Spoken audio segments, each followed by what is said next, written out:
I saw my first Viper GTS in Newport Beach when I was a kid. It was blue with white stripes, but I wanted it in black. I was there with my dad and he said, "Don't touch it. Look at that engine. 8 liters, that's ridiculous." After 5 months of saving, I bought a model Dodge Viper with my $1 a week allowance. I'd show it to you right now, but my mom threw it out when I left for college. Then there's the Z06. That was the other childhood dream car. The one that you can actually afford, the one that you know you can get out and actually buy. It was sort of just a playground thing. You would talk about what car you were gonna get, and I said I was gonna get a Z06, and so I did. It's right over there. Both of these cars will haul ass around a racetrack. Here's the Viper. Here's the Z06. Both of them turned similar lap times out at Buttonwillow. Now, I don't need to tell you that both of these cars are very seriously fast. We don't need to go over any of the specifications because you probably already know them.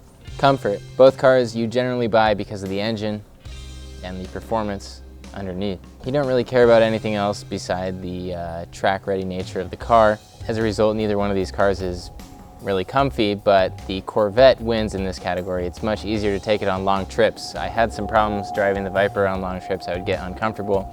The pedals are sort of skewed off to the side, and other things just aren't great on it. Attention. Random women would come up to me at the gas station and talk to me about the Viper. I'm not the type of guy who gets random women coming up and talking to him on a daily basis. I was just out of college and I learned that these women thought that I had money, and that was why they were talking to me. Kids would hang out of minivans taking photos of the Viper, and my coworker and I also got searched by the police after I pulled the cash out to buy the Viper because the bank reported me as being suspicious. So with the Viper, endless harassment is standard. In contrast, the Corvette makes me pretty much invisible. People don't really pay attention to that car. It's sort of seen as a midlife crisis car.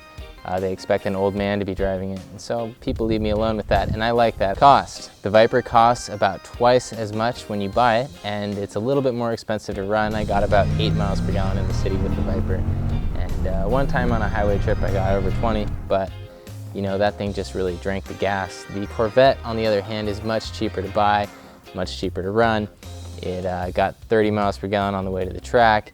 I get about 15 in the city, which makes this a pretty capable daily driver. I like daily driving the car. Now, the fit and finish. The Corvette is finished off like a real car, and the Viper is finished off like a poorly assembled kit car. Everything in the Corvette works well. It's in the right place. The AC gets the car instantly cool.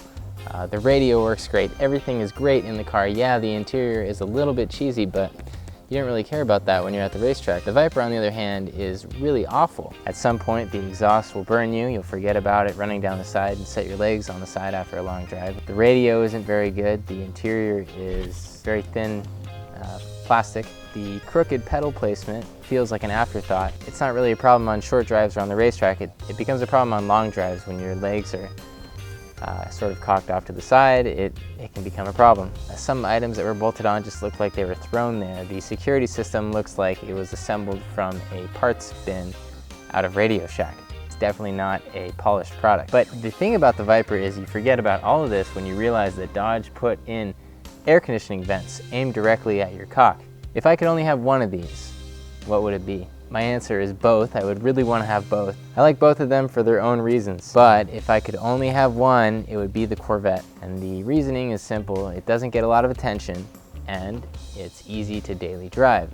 It's comfortable enough to daily drive. It gets good fuel economy, so it doesn't cost me a lot to run that car. With that being said, I will never forget my Viper ownership experience, and I won't forget the closure that it brought to my curiosity that stemmed out of my childhood dreams. Thank you for watching, and enjoy your car.